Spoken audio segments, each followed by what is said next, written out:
Welcome to the Aravosis Report. I am John Aravosis. How's everybody doing this evening? We are here to talk about Ukraine and the latest updates. All well and good, which is good. As always, TikTok, whether they join us or not, we never know. TikTok is always the mystery, but hello everybody else at least. So yeah, as always, if folks want to do the usual, the hellos, tell people where you're from. And as always, if TikTok doesn't start working shortly, I'm going to hang up on it and start it on my own. Because TikTok, I think, is being evil. So what else is new? TikTok, you're so freaking evil. Yeah, TikTok, I think, is being bad. Anyway, introduce yourselves, folks. I'm going to go back here and do the backup for TikTok, which still works. Where is this? I think I've got my little backup plug and everything. Yep, TikTok is being evil, going once, going twice. Boom. All right, I'm ending TikTok. That was a mess. And now I am going to try this little trick again where my microphone generally works on TikTok. Anyway, hello all. Ooh, bright with the sunlight today. We got another couple minutes and then the sun should be fine, but it's been a little evil for TikTok is, TikTok's TikTok. I mean, where would we be? Oh, it's definitely going to be like, ooh, DC sunset going on with TikTok here. Well, I'm going to have to apologize to the TikTok gods as I do this. In a couple minutes, TikTok will be fine, but I'm going to definitely have the halo of the sun surrounding my head while we wait. So we'll just apologize to folks on TikTok while we're waiting. Anyway, so we got another good show tonight. All good news in general, which is great. More bad news for Moose and Squirrel. Well, actually for Boris and Natasha. Moose and Squirrel are the good guys. Hello, TikTokers. Having some issues tonight with TikTok, so I had to do the old-fashioned way to connect with you guys. So hopefully my volume and everything is working well. And we've got a lot of news today. I was just saying all good news, which is good. And anyway, we'll, like I said, maybe take another minute just to hang on for some TikTokers to join us first. And yeah, the sun will be down in a second. I left the window open because it was so nice out today. I know, the glare will be gone in a minute. It is blinding. Think of it as God saying that I am his messenger on earth, if it helps. The blinding will be gone, I promise. It'll be gone soon. The sun is... Well, we got another 5 minutes before the sun sets. Sorry, guys. See, some people like it. No, it'll be gone in 5 minutes. In any case, like I was saying, we've got a lot of good news tonight. I keep turning this. I can keep turning it, but I think it's not going to really, we'll wait a few minutes. No, the connection was being evil tonight. So I've had to do TikTok the old-fashioned way with you all. So you know what? I'll get rolling here. So guys, as you know, any of you who are new here do not know, what I do is about a 20 or 25 minute show explaining the latest news from Ukraine. And then we do Q&A. And on TikTok, the way you submit the Q&A is by using the Q&A function in my profile. So you go to my profile, you see where it says Q&A. Use that and you are set.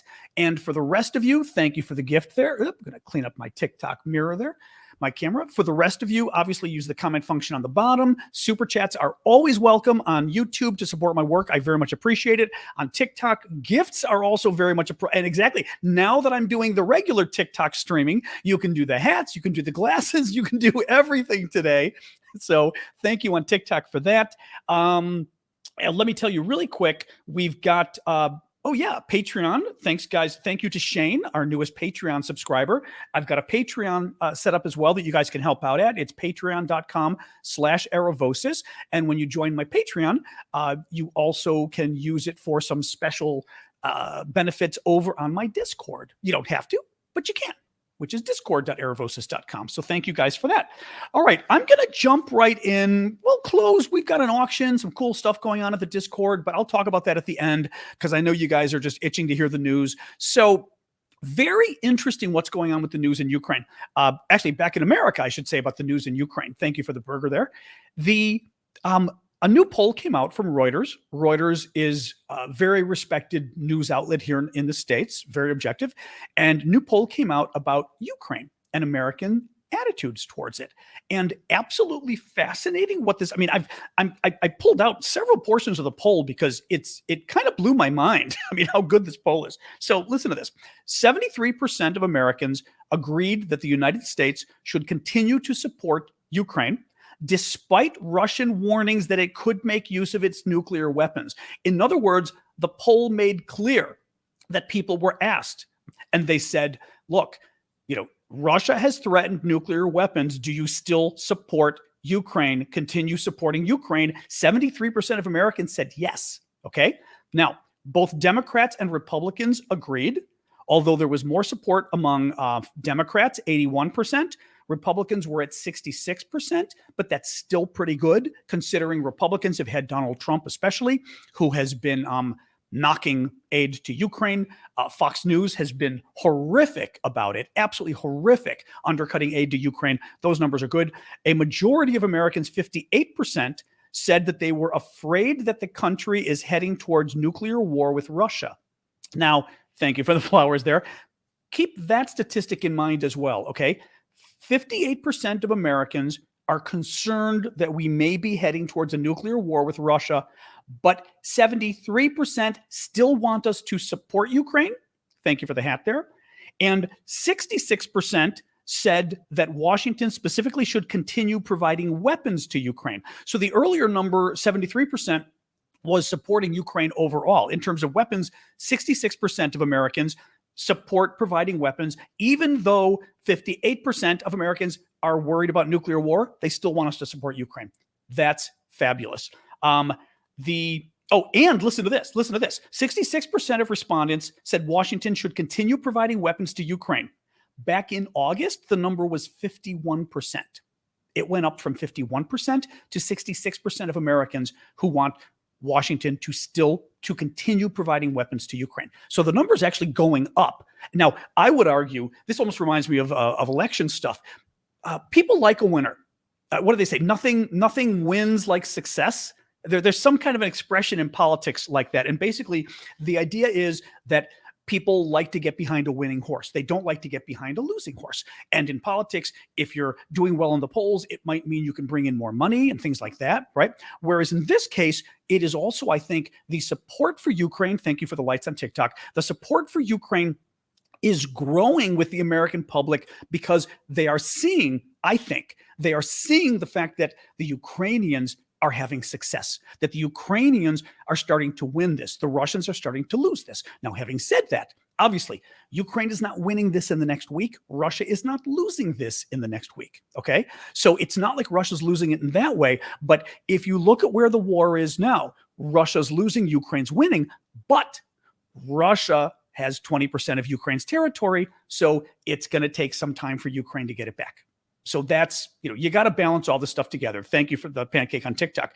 Let me see.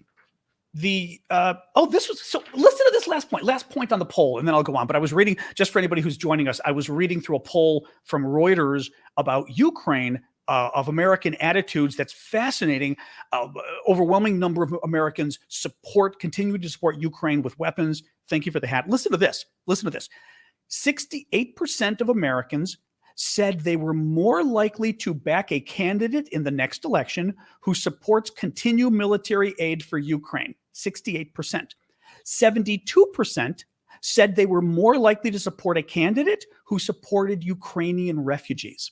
That's almost the same number, 68%, 72%. So more likely to support a candidate who supports ongoing military aid to Ukraine and more likely to support a candidate who supports Ukrainian refugees. Those are very high numbers. I mean, Fender's saying that's high. They really are high numbers. I mean, you've got to consider that outside of Russia or Ukrainian annexed territories, you don't get these kind of numbers outside of a dictatorship. You'd get numbers like 80, 90%, right? But that's excellent. That's just excellent. So, well, the person who said that's a lie, Trophy Boat, wait until I get to the rest of the news because you're going to be even more upset at what's coming next because Russia not doing so well in Ukraine. So in the south, so the southern region is called Kherson.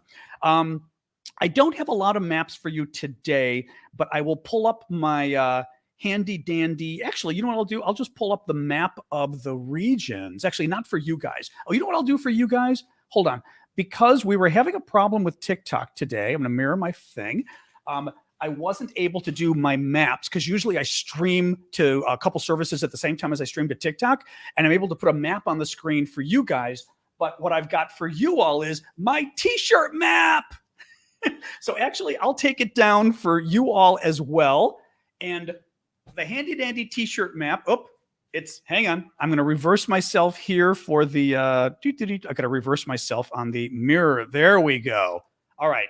It's good for everybody. So the territories that Russia annexed a couple of weeks ago, okay? Luhansk, Donetsk, Zaporizhia, Kherson, okay? Kherson is where all the fighting's been going on in the south.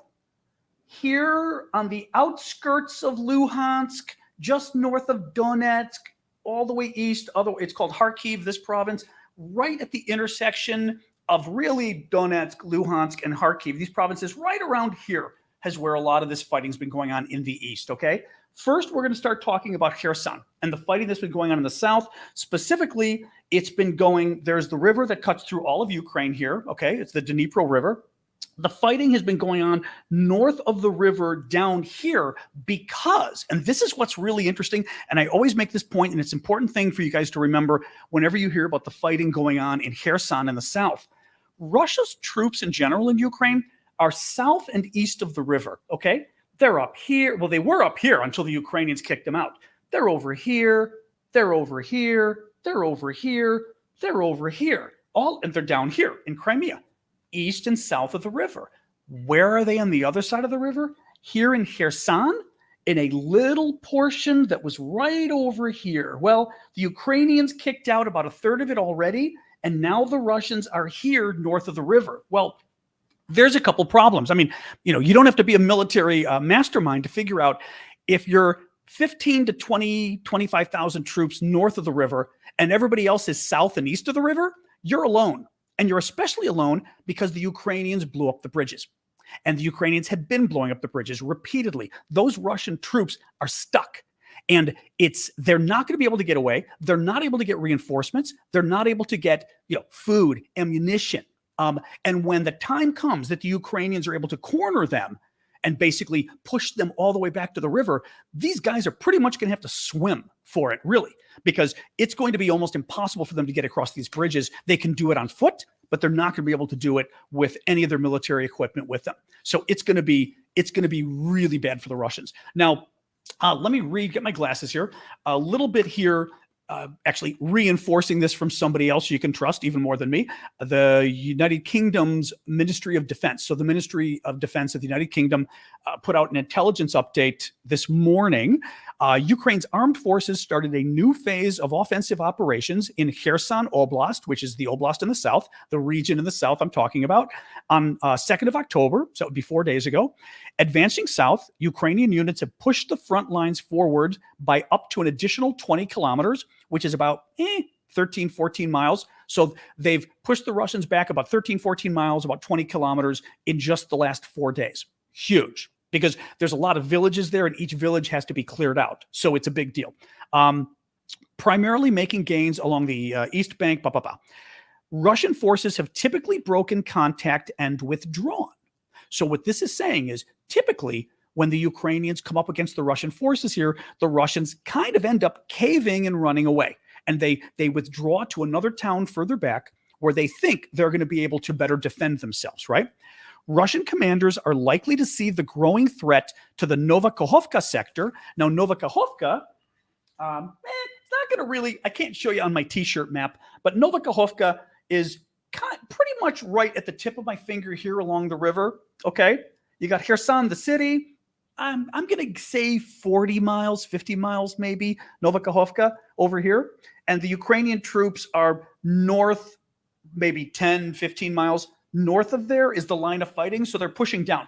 Novakhovka is a big deal. I'm going to read this in a second because it's one of the two main bridges there. Novakhovka is one of the big bridges. And then when you get to Kherson, the town itself, that's the other big bridge. And the Ukrainians have been beating up both of these bridges, right? Novakhovka, the damaged river crossing over the Dnipro River in this area. There you go. They're agreeing with me. Remains one of the few routes available for the Russians to resupply their forces. Russia faces a dilemma. Withdrawal of combat forces across the Dnipro, the river, makes defense of the rest of Kherson Oblast more tenable. In other words, if the Russians give up in the north where they are, cross the river, it is going to make it easier for them to defend the rest of the land south of the river, okay? But this is the dilemma. If they do that, they can defend better, but the political imperative will be to remain and defend. Now, what they mean by that is the pressure from Moscow, from Vladimir Putin, is don't withdraw, because if they withdraw from the north, from north of the river, and they give up on Novakhovka, which is the town there, it is going to be a huge loss for them.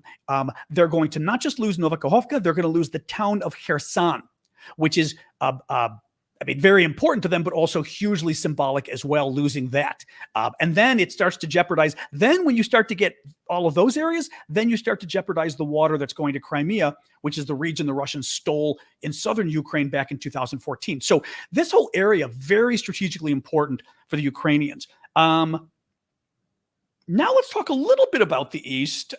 So the East, again, you know what? I'll just show you on my map, my little handy dandy t-shirt map. So the East, we're basically talking around this region around here is where the Ukrainians are right now, okay?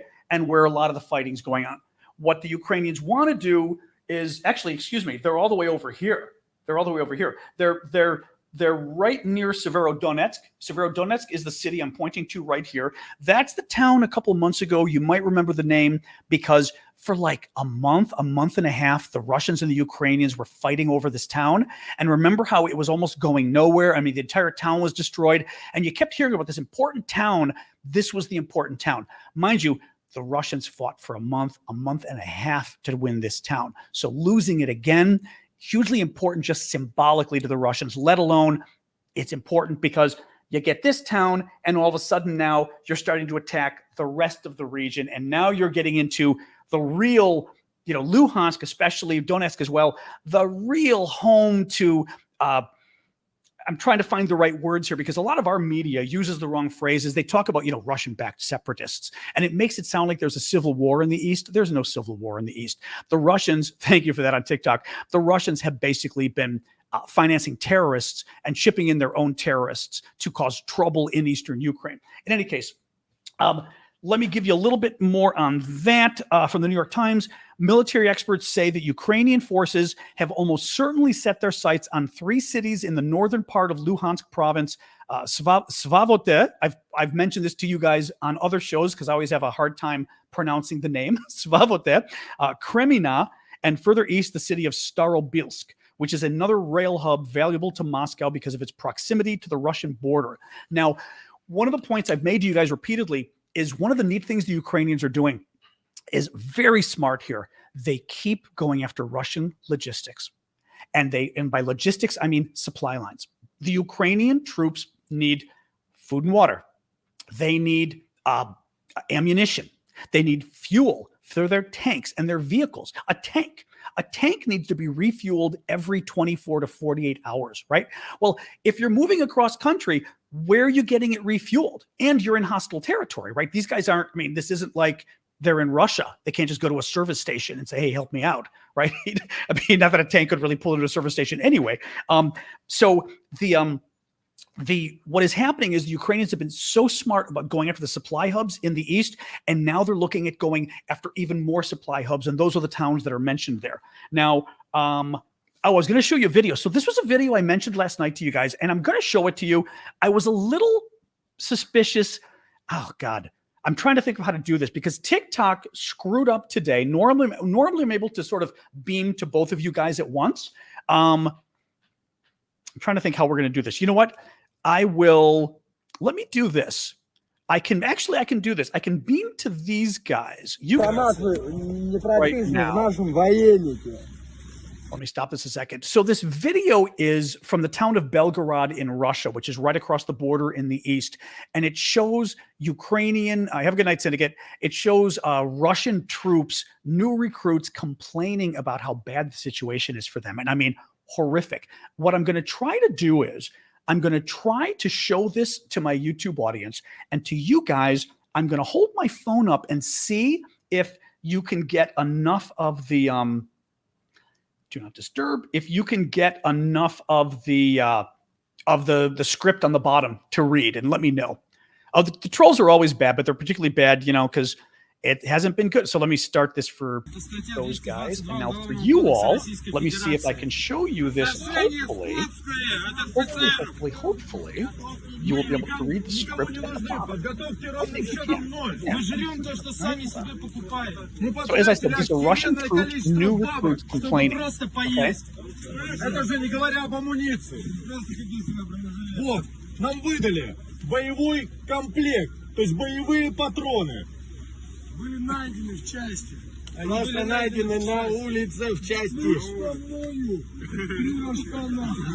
Физически неуравновешенных. Половина. Никакой медкомиссии не было нигде, блядь. Здесь психически неуравновешенные. Больные. На очереди. Первый день, как только мы приехали сюда, мы жили на улице. И во второй день. И в третий. 90% людей, которые находятся здесь, больны.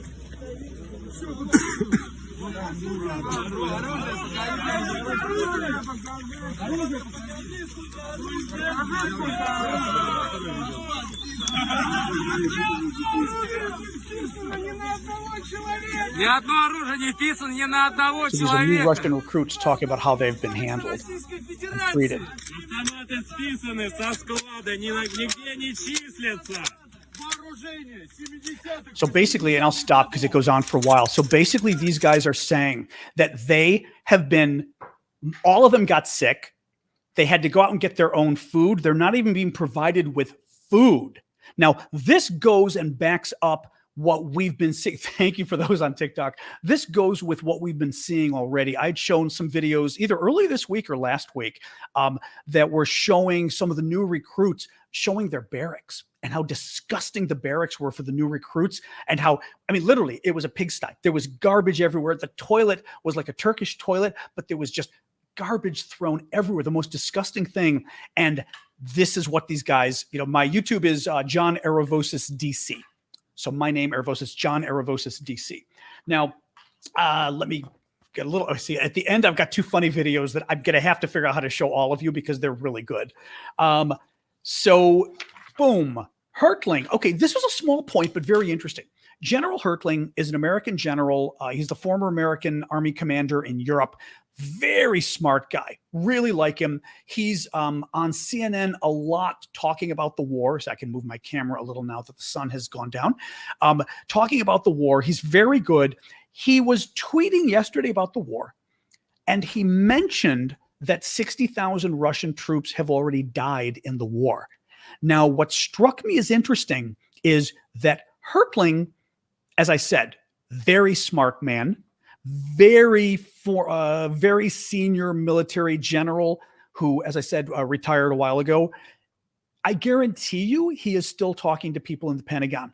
The fact that Hertling is talking about 60,000 Russian troops having been killed in this war means that's the talk that the people in the know are sharing. Very interesting that he said that. And a point here, the Ukrainians have talked about 60,000. That's the number they put out. But, you know, I trust the Ukrainians, but still, you know, I do wonder if they inflate some of the numbers, you know. Thank you for that on TikTok. And very interesting. Just the fact that he used those numbers. Just keep it in mind. That was very interesting. Mind you, I'm sorry. Let's put it in perspective. Afghanistan. The Russians fought in Afghanistan for 10 years. The war was a disaster. The Russians, thank you for those. The war was a disaster. The Russians ended up getting kicked out of Afghanistan. They lost against the Mujahideen, the local resistance that we were helping support. And The results of that war were 14,500 Russian troops died. That was such a horrific number of Russian troops that died that it brought down the Russian government and helped to end the Soviet Union. Okay. Now, that's 14,500 dead soldiers. This is 60,000 dead soldiers possibly in just the last 7 or 8 months versus 14,500 over 10 years.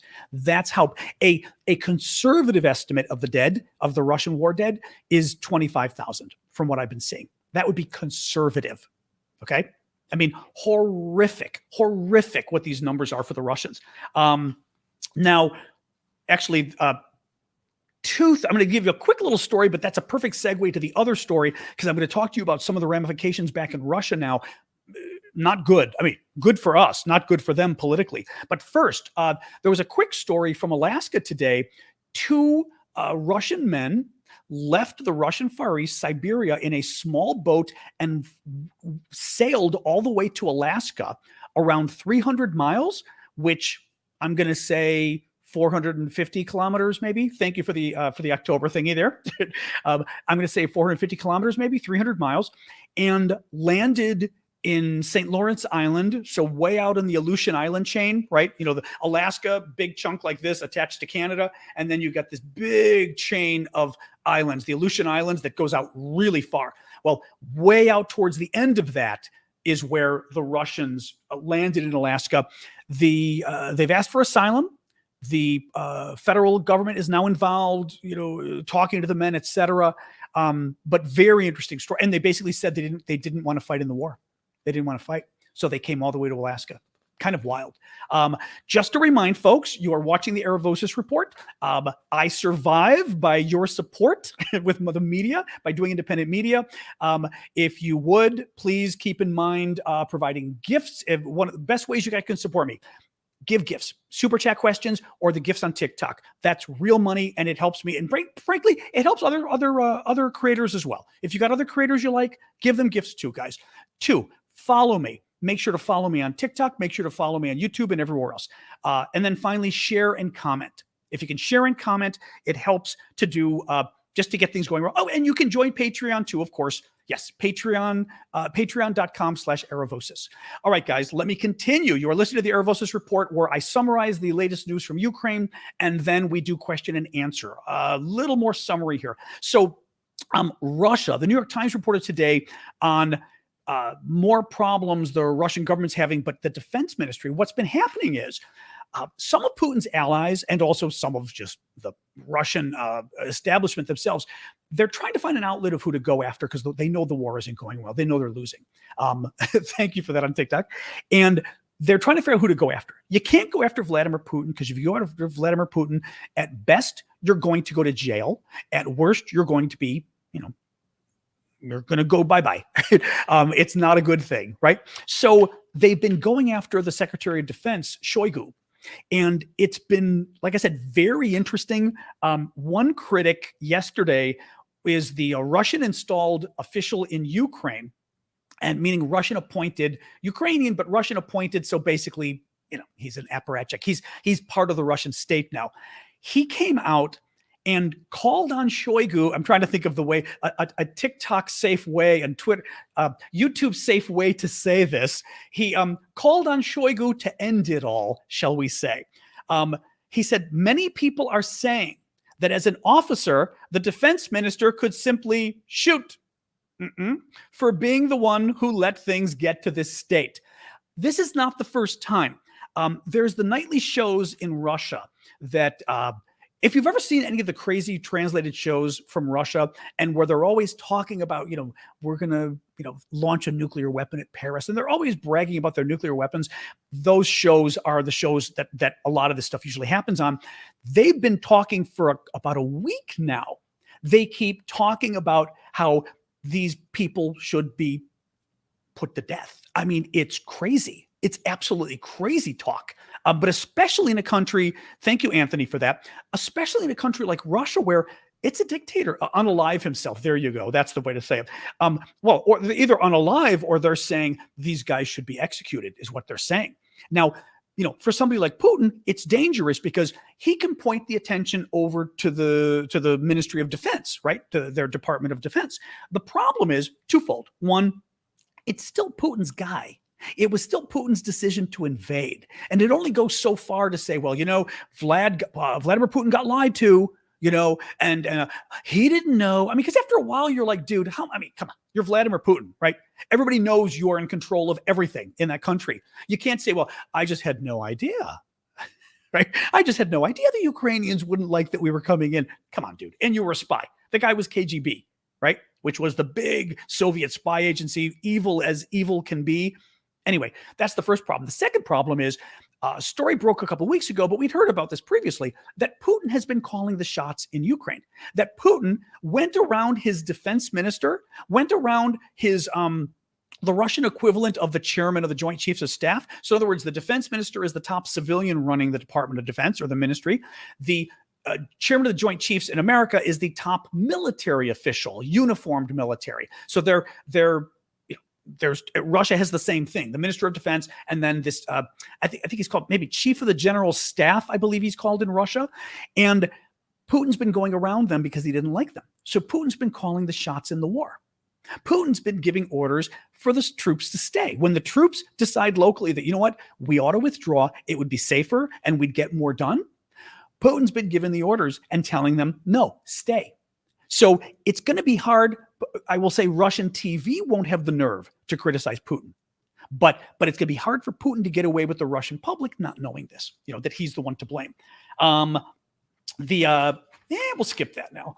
New York Times, Russian opposition activist. Oh, this was kind of a bad story. So there's a top Russian opposition activist that we were seeing on TV a lot in the States going up to the war, Vladimir Karamurza.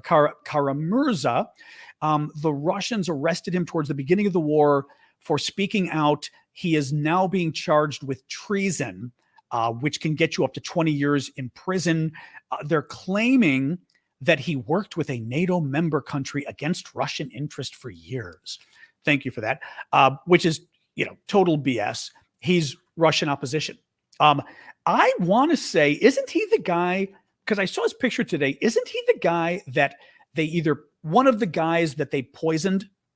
I thought, they did something to him about a year ago, remember? Because he didn't leave the country. And I remember thinking, I can't believe this guy is going back to Russia. But Google the guy, you'll see, Karamurza. So it's Kara-Murza. In his coffee? Okay. No, I remember. And I remember him looking horrible. He was poisoned. Thank you. Okay. Yeah, he absolutely looked horrible. And I want to say he was out of the country at one point and he went back. I think he even testified before Congress here in the States. Yeah. And he went back. And I thought, my God, the bravery, that's the interesting thing, I think, for me is, we all hear, and it's legitimate, about how bad the Russian troops are and how bad the Russian military is. But what's really interesting is to see the bravery of some of their people. Honestly, even these two guys getting in the boat and going all the way to Alaska, those waters up there are incredibly dangerous. Incredibly dangerous. The North Atlantic there, or North Pacific in that area, not safe. The storms and everything else you could have. But these kind of guys, as I also recall, this guy's got a family. It was a drink on a plane. Jesus Christ. Anyway, I think it's important for us to also acknowledge that some of these Russians are incredibly brave, and anyway, important for us to acknowledge that. Ukrainian military says that they've destroyed over half of the Iranian drones Russia sent to Ukraine. That's good. Ukraine took down 24 out of 46 of the Shahed 136 kamikaze drones that Russia sent to Ukraine between September 29th and October 6th. The kamikaze drones mean, as you will recall, these are drones that literally operate like the kamikaze planes during World War II. The drones have a small bomb in their front, and they hover in the air. You find a target, you control them remotely, and you crash it into the target. There's a smaller version of the American drones. There's a 300 and a 600 version of the American drones that we've given Ukraine. The 300 version is used for basically taking out individual people targets. So like if you knew there was a general standing in the field, if you wanted to take out the driver of a truck, for example, and then there's the 600 on the American one, at least, that is the same warhead, I believe, that's on Javelin. So it's the same it is a warhead that can take out a tank, which is pretty amazing. I do not mean Navalny. This guy as well was poisoned. So in any case, that's good news about the drones. This story made me laugh a little bit because it's just so Russian. The Russians summoned the French ambassador over arms shipments to Ukraine to complain. The Russian has pointed out the dangers of increased deliveries of weapons and equipment to the Kyiv regime, as well as the intensification of training programs for the military. The Russians actually summoned the French ambassador to complain that France is continuing to support Ukraine. It's like, such whiners. It just cracks me up. Russian forces blew up a dam in Donetsk Oblast. Now, this was kind of interesting. Flooding the local military headquarters. They clearly did it to flood the local military headquarters. The thing is, it also flooded a town of 3,900 people. The Russians didn't care. The Russians also didn't care that Donetsk in the east is one of the oblasts that they annexed a week and a half ago, that they claimed, actually a week ago now, that they claimed is now part of Russia. In other words, Russia blew up a dam in Russia that drowned Russian citizens. This is how they fight the war. Okay. Now, it's not Russia. They're not Russian citizens. It's Ukraine. But Russia thinks it's Russia, and Russia thinks these are their citizens, and they were willing to kill them to take out a military headquarters. Again, just to give you an idea of who the Ukrainians are fighting here. Zaporizhia, really quick, the nuclear plant, only because we've heard a lot of news about this nuclear plant over the last several months. This is the plant that the Russians took over towards the beginning of the war. They have been fighting around there. There have been a lot of shells hitting near the plant, and there's concern about it taking out the electricity to the plant, which can be really dangerous because the biggest danger, and this is something just to keep in mind, nuclear plant 101 for you all. Nuclear plants are made nowadays to survive literally a 747 crashing into them. That's the thing. So it is very unlikely that anything short of a nuclear bomb is going to take out a nuclear plant. That's good news. The bad news is the way you take out a nuclear plant is by taking out the electricity to the plant. And the electricity comes from the outside. Why do you do that? Because the plant has to be kept cool. Nuclear plants have nuclear fuel rods, and the nuclear fuel rods have the water that comes by, and it keeps the rods cool, so that they don't overheat. Also, you've got spent fuel rods, the old ones that also for a few years have got to be cooled down. Well, if the electricity gets cut off to the plant, the water stops circulating, and when the water stops circulating, the rods can overheat and you have a meltdown. This is the danger of a nuclear meltdown. So any case, that's why this plant has been so important. We've been so worried about the Russians bombing near it. Well, now Putin is claiming as of yesterday that he signed an order claiming he's nationalized the nuclear plant and has now made it part of the Russian government or some kind of BS like that. Nobody recognizes that as true. Even the head of the UN nuclear agency, nuclear energy agency, is in Kyiv, the capital, again today in Ukraine, and said, not true. But just wanted to give you a quick update because people are always asking about the plant. Okay, a couple more good things here. So Ukraine is selling patriotic bracelets made of the Azovstal steel to support the armed forces.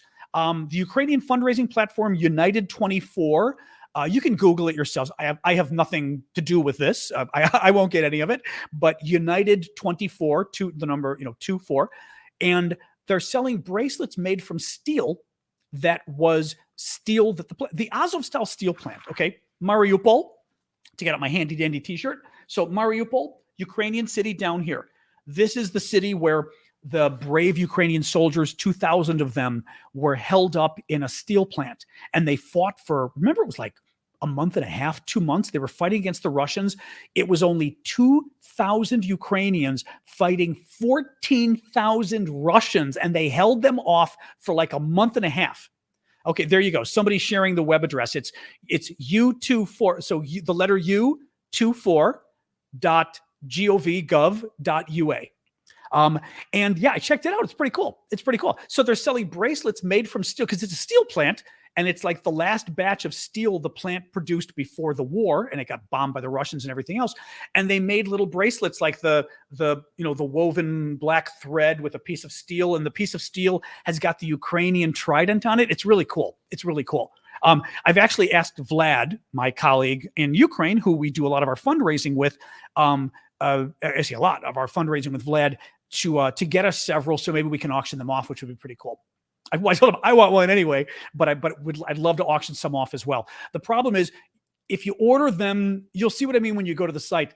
They're not shipping them out of the country. You've got to get them in Ukraine. So that's the one downside, but it's pretty cool.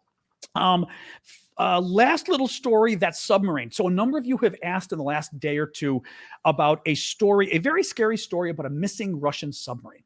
And it is a new Russian submarine. It's huge. It has pretty much a doomsday weapon on it that's really scary. It's a torpedo that acts like a drone, a big nuclear bomb on the top of it. And this torpedo can just go around in the water for a very long distance and pretty much loiter.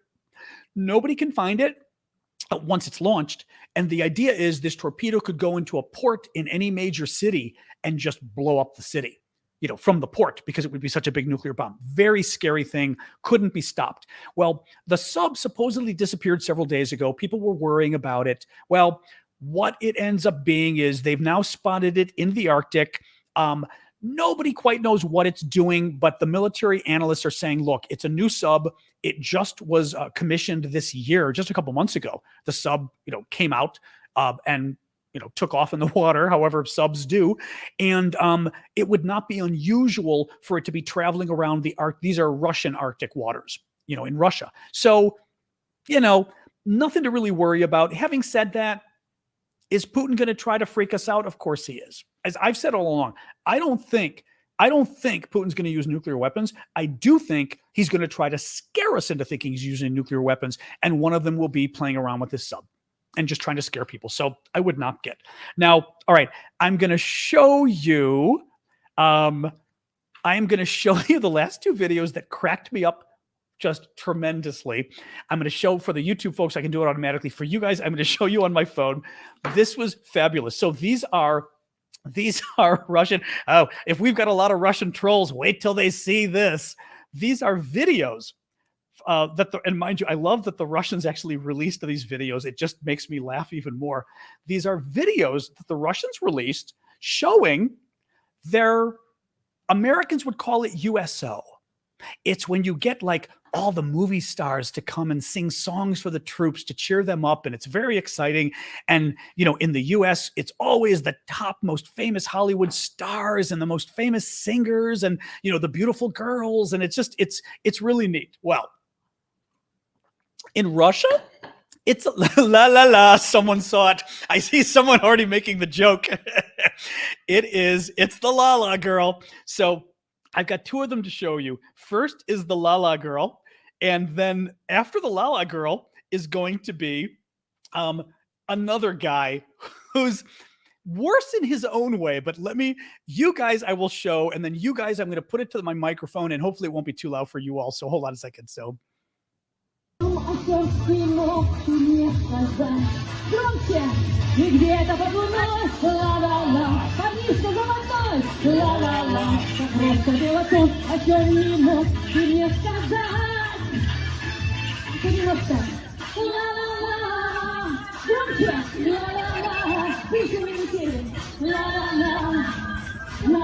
Guys.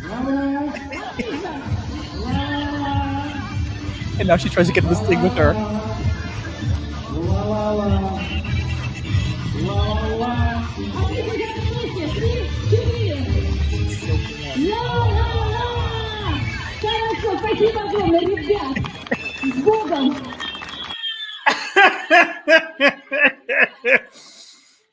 Oh, I love that. La la la. Woo! Hold on. This is the next guy. So, okay, that's the first one. That one is never going to leave my head ever again. And the second one, hold up. The second one is this guy. This one This one is as bizarre. Okay, at least the first one, you're thinking pinup girl or whatever, right? So you're like, okay, I could see the Russian troops. And if anybody's joining us, I am doing, I'm laughing because anybody joining us is going, what the hell was that? I am John Aravosis. This is the Aravosis Report. I am updating you on the news from Ukraine, and I'm showing you a couple video clips of Russian troops, the new recruits, getting, a motivational variety show. And it's just awful. Okay, now I'm going to show you the second one. Hold on.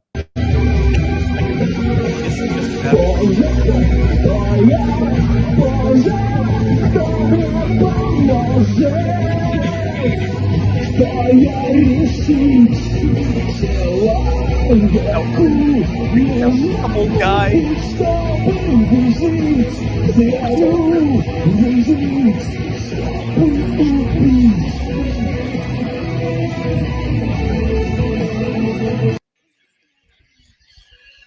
You can't hear him, but it's all right.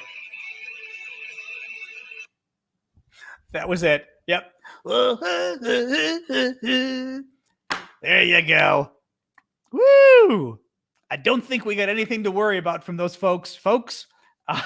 No, these poor soldiers. The funny part is with the La La La woman first, you'd have to look at the video. Google it and you'll find it. But the with the La La La woman, all these poor guys are standing there kind of like this. And there's one dude in the front row who's going...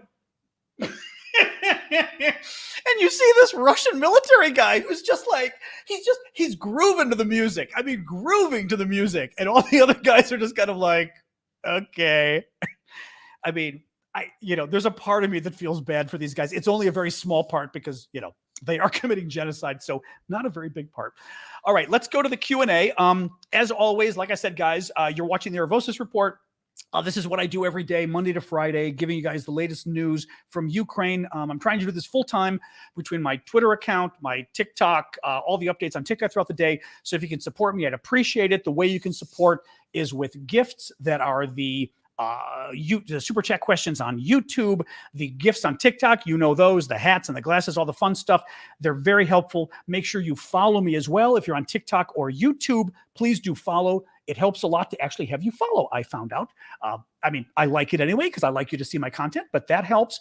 And share and comment as well. But gifts and following, very important, guys. This is a new form of journalism, and I need your support, and I appreciate your support because you guys have always been giving it. And there we go. Thank you on TikTok for those. Now, let me see real quick. You got a question from Danielle. I say Danielle. It's Daniel. Thank you for the hearts as well there. Now we're getting all of them up in the balloons. Okay, TikTok is trying to blow me out of the water now. Thank you, TikTokers. That was sweet of you. Daniel O'Neill is saying, I'd like to wish Putin a final birthday. He's 70 today. I didn't know that. Oh, is he 70 today? Oop. Thank you for those in the origami. I did not know that. Russian time. Hopefully Ukraine can arrange some kind of fireworks display to celebrate. Daniel. Right.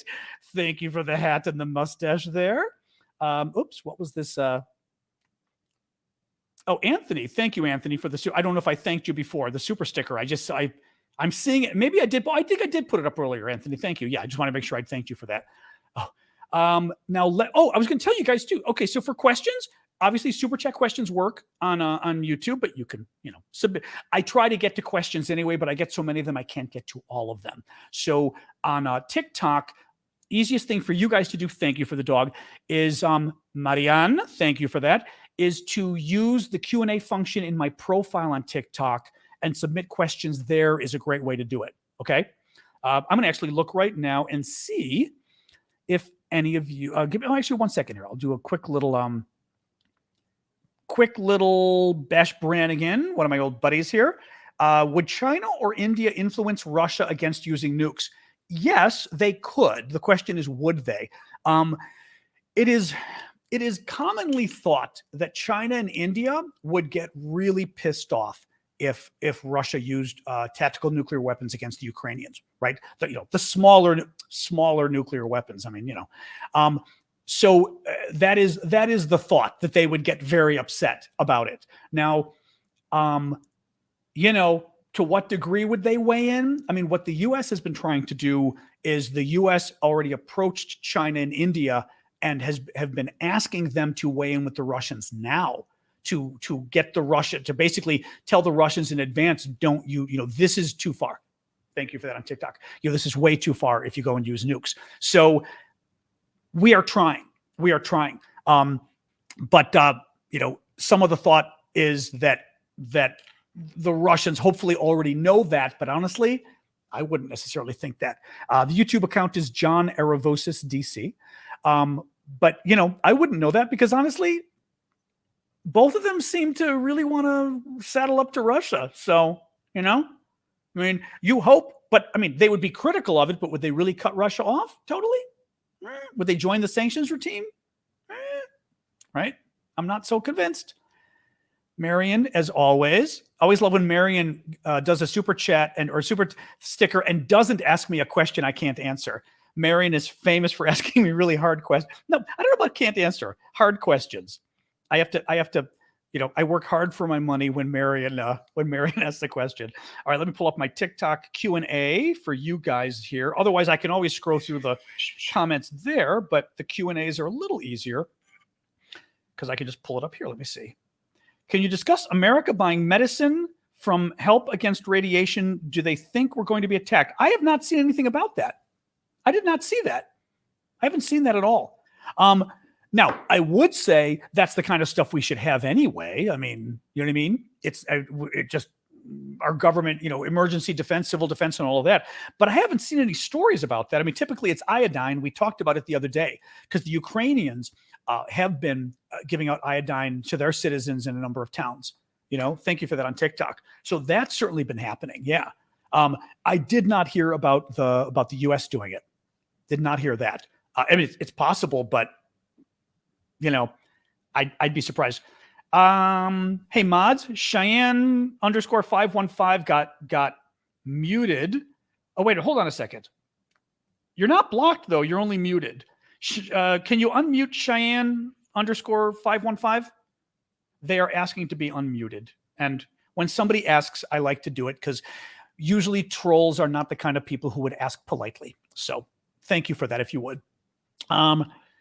I've seen so many Ukrainians share the gold teeth video and refuse to believe it could be fake. Do you think this could impact trust in future reports? Yes. So this is a story that came out a couple of days ago, and it was not good. And it does undercut some support for the Ukrainians because it was, thank you, Motec, for that. It was, hang on a second. And I do see Sky Queen. I see you got a question there. I will get to that next.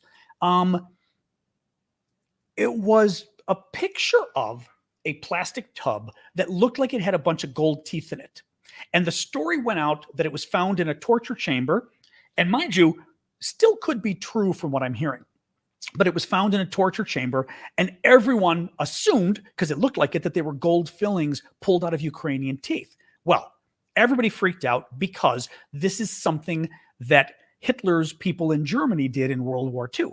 They pulled out all the dental fillings from Jews and others. Mostly Jews they killed, but they also killed Roma, who we used to call gypsies, gays, gays and lesbians, transgender people. I'm trying to think. It was the people with disabilities. They went after a lot of different people that they killed, but Jews primarily. And they would go in their teeth and pull out the dental fillings because back then, I remember even my mom had some like this, and certainly my grandparents, who are long gone now, their generation would get dental fillings that had gold and silver, like gold especially in them, gold. And sometimes platinum too, I think, but gold. So the Nazis would take their teeth to collect all the gold because they were like, why? Really disgusting stuff. Well, people assumed that's what was going on here. The Ukrainian Ministry of Defense ended up sharing it. And what it looks like, oh no, people use gold. Absolutely gold. In America, it was gold. Yeah. So, and in the Hitler's Germany as well, it was gold. So anyway, people assume that's what was going on here. What it looks like, Bild, the German publication, went and looked into this. They found a local dentist who said, I had, over the years, I've pulled a lot of teeth. The teeth had dental work that was not gold. He said it was something else. It was some cheap metal that looked kind of goldish. And he said, I had a big container of this that the Russians stole, and I didn't know why they stole it. The thought now is that the Russians had these teeth in the torture chamber as a way of freaking out the people that they were torturing, to sort of show them and go, this is what we've already done to the rest of the people in your town. You better give us answers. So it's not the story necessarily that we got, because everybody was being told they were pulling teeth and they were trying to get the gold and collecting it, blah, blah, blah. So now, having said that, let me just say, I read a story today in it was either New York Times or Washington Post. It was one of the big publications about the latest torture chambers they've been finding and the torture victims. And I was reading testimony from the victims.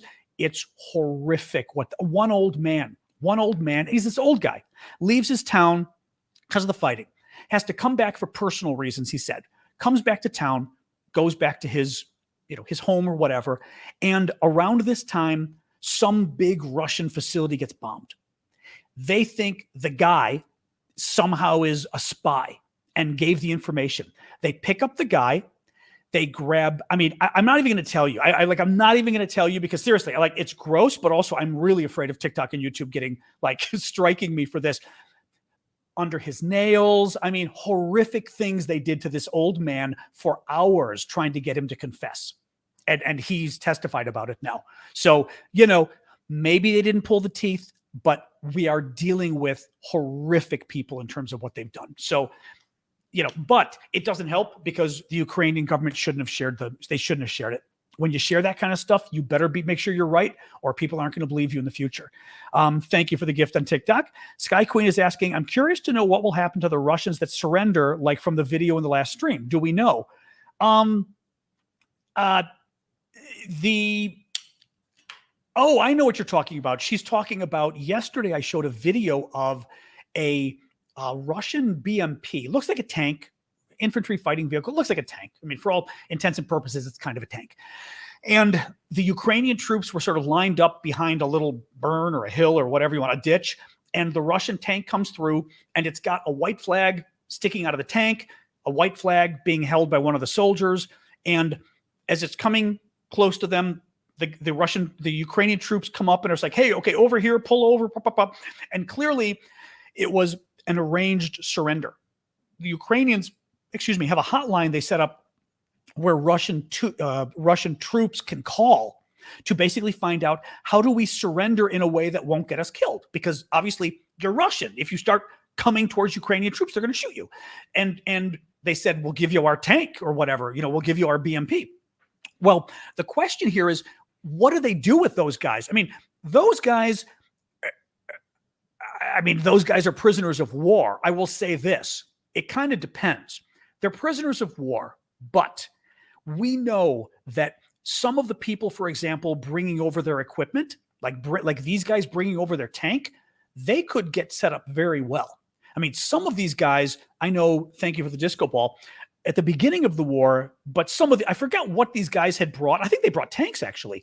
They were being set up with nice apartments. When I say nice apartment, I'm saying it's a small little apartment, but when you're a Russian soldier who's about to get killed in the war and who's from a small, poor area of Russia, and instead you now have your own apartment, you've got lots of food, you've got, TV, video, whatever it is, these guys said that felt like they were living like kings, these Russians. So it is possible the guys who surrendered and brought their tank, they may get money.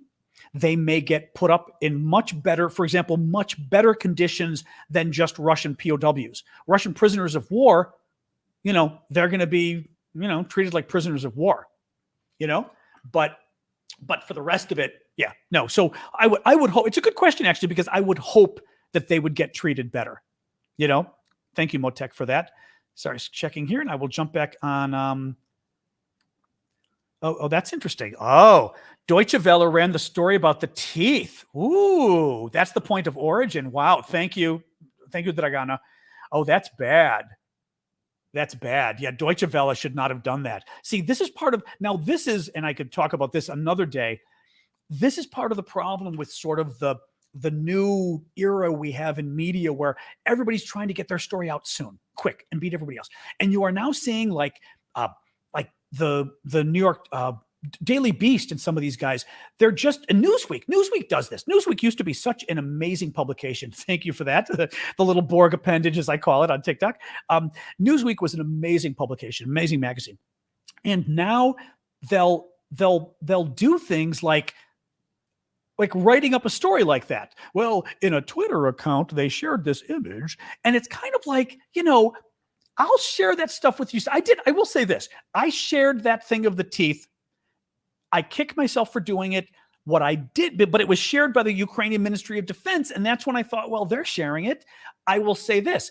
I ended the story when I showed it to you guys a couple of days ago, and I ended it and I said, just be careful with some of this stuff because we don't really know, and I don't quite know why, but something in my gut was going, this story is almost so salacious that it almost made me wonder if it was true. But, any case, is there a possibility the soldiers could be forced conscripted Ukrainians? Depends what you mean. The Ukrainians are not going to force conscript Russian soldiers.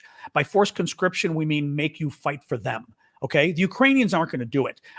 It's a war crime. You're not allowed to do it. Part of the reason the Ukrainians won't do it is, first of all, they're not crazy. Ukrainians don't want Russians fighting for them. Why would they trust the Russians, right?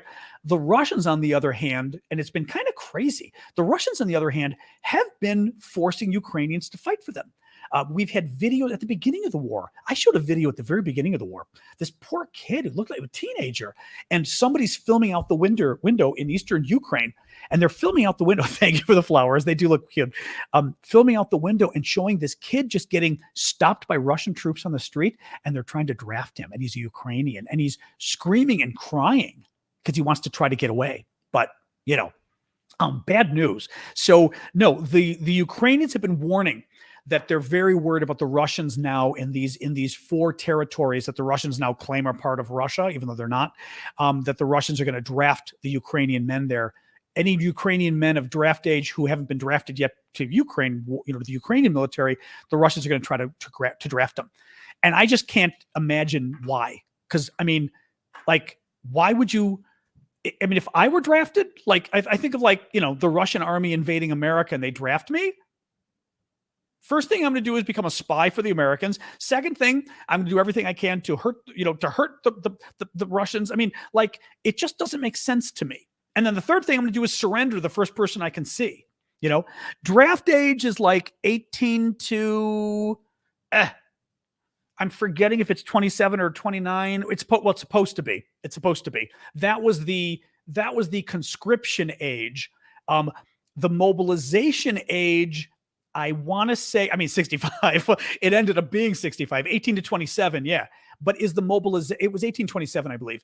Was the mobilization also 27? It's supposed to be? Because they drafted people in their 30s, but I thought that might have been allowed. So this recent mobilization they had, I think they stretched it out a little bit. Any case, more questions. Oh, 7:04 actually. God, we're over. We're already over. Let me do a couple more. I'll do a couple more questions and then we'll call it quits, guys. Because usually I go about a good hour, but we've got a good audience today, so I don't mind answering a few more questions. We heard about this. Elise is saying there's a video of Kadyrov's kids, 14 to 16, I think, training to go to war. He has been bragging about this. The Chechen leader, big friend of Putin. Putin just promoted him to some colonel or whatever he did. And this lunatic bragged that his young boys are going to fight in Ukraine. His boys are aged 14, 15, and 16. And he's bragging they're going to go fight in Ukraine on behalf of the Russians. Craziness. Oh, yeah. Let me do a quick recap. What we do at the end of the show. So basically, if anybody's new, thank you for joining us today. What I typically do Monday to Friday, 6 p.m. Eastern, so 6 p.m. New York City time is when I do my show. And typically I'll do maybe half hour at the beginning of news. So I go through the latest news. And then after that, we do question and answer. Hang on, I'm trying to get my top page here. And then afterwards, we do question and answer. And we just talk about the topics, which is what we've been doing. So I appreciate that. And as I always say, please follow me on TikTok and YouTube. share and comment, but following is especially important, and also the GIFs, because the GIFs matter on TikTok, on YouTube. That's what keeps me going morally, but my morale, maybe not morally, but it also is important because I'm doing this full time and I need your guys' support to keep going. So thank you. So I started off with a poll showing that 73% of Americans agree that the U.S. should continue to support Ukraine. And it also showed that 68 to 72% of Americans would be more likely to support a political candidate who supports military aid to Ukraine and a candidate who supports Ukrainian refugees. So I thought that was that poll still kind of blows my mind. Those are really good numbers, really good numbers. In the south of Ukraine, in Kherson, the UK, United Kingdom Ministry of Defense, came out and said today that the Russians are increasingly in trouble. It talked about, I guess the main point here in the south is the Russians are in a conundrum because they're doing so badly, and Putin is starting to get blowback because of this, that Putin is starting to demand that the troops don't withdraw, that they don't retreat. Well, if they don't retreat, they're going to die. I mean, they're losing. They don't have enough men. They don't have enough equipment. Their logistics has been blown up, so their supplies suck, and they don't have enough manpower at this point. So if they don't withdraw, they're in trouble, but Putin is increasingly in political trouble, so he's telling them, you better not withdraw. That's the big conundrum now. Thank you, Kathy, for that. That's the big conundrum now for Russian troops in the south, but also the east. What do you do? I'm trying to give you the summary rather than going through everything here. Let me see here. I said really quick, General Hertling, this was very interesting. General Hertling, American general, former general, retired, very smart guy, sort of let loose yesterday that 60,000 Russian men had been killed already in the war. And that to me was interesting because we keep hearing the Ukrainians say 60,000 men, but we've not heard an American official say 60,000 men. He is a former American official, but being a former American general, you better believe he knows other American generals and he's in touch with people. So I would be very surprised that Hertling used that figure just randomly. I think he's using the figure 60,000 because that's the figure he's hearing from other Americans, which is just a horrific number. There's a lot of blowback against the Russian Defense Ministry now among the Russian people and others, calling pretty much for the head of the Russian Defense Ministry. Oh, I'll make this point too really quick. I hadn't said it when we were talking about it, but obviously all of us would like to see the blowback go to Putin himself, right? But it still is really beneficial for it to be the Ministry of Defense if it's not going to be Putin, because Putin loses his defense secretary. It's just more turmoil. It's more turmoil among Putin's top aides. It's certainly turmoil at the defense ministry itself, the Ministry of Defense, because you're losing the minister, and the minister lost his job because of political blowback because the war is going so poorly. Everybody's going to be under pressure. Everyone in that building is under pressure to somehow turn the war around. So it just makes a much more hostile workplace for everybody that you're losing the guy on time. And the soldiers as well. How do you tell the soldiers everything's going fabulously when the top boss just lost his job because everything's going so badly, right? If you're a soldier, you go, this is a freaking mess, is what you think if you're a soldier. Ukraine's military says that they've destroyed over half of the Iranian drones Russia sent to Ukraine. That's great. The Russians summoned the French ambassador to demand that France stop giving military aid to Ukraine. I'm sure that's going to go over real well. Russian forces blew up a dam in Donetsk in eastern Ukraine to flood a local military headquarters of the Ukrainians. In Zaporizhia, a town in the south near Kherson, there's the nuclear plant down there that the Russians basically stole from the Ukrainians, and the Russians are now trying to nationalize it and make it Russian. I just sort of brought it up to sort of keep you guys up to date on that. The Ukrainians are selling patriotic bracelets made of the Azov-style steel to support the armed forces. That missing submarine, the Belgorod, has been found. It is in the Arctic, so that's good news. In other words, it's not lurking somewhere dangerously at the moment that we all should be worried about. And then finally, I closed by showing you some very funny videos of the Russians trying to boost the morale of their troops and showing just some horrific just some horrific singers singing to them. Actually, and if you guys are on TikTok, the TikTokers, I put those videos up earlier today, so you can go and check those videos out. They are beyond hilarious. Absolutely hilarious. All right, guys, unless I missed any super chat questions, but I don't think I did, I'm going to call it quits here. I will go over to Discord for a little bit. Please, before you leave, like I said, please follow if you're new. I would love to stay in touch. I will be back here tomorrow, Friday night at 6 p.m. Eastern again. Monday to Friday, I do these updates. Always the same thing. I'll update you on the news for about half hour, and then we all hang out and talk and ask questions, and it's fun. It's an interesting hangout, as you can see, I hope. What was I going to say? Oh, and then finally, right now, we're going to go over to the Discord. Go to my Discord, discord.aravosis.com. And go to discord.aravosis.com, and we hang out for a bit afterwards. I just go I get on the audio. There's too many of us to do video. It's usually about 50 of us who just hang out, and we just hang out and chat for a little bit. So that's what we're going to do for a little bit. So feel free to join us. Thank you, the moderators, because I know on TikTok especially, it got a little hairy today. So thank you for that.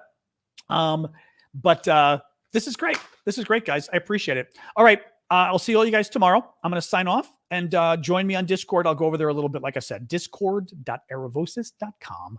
Thank you all so much. Appreciate it. See you tomorrow at 6 Eastern.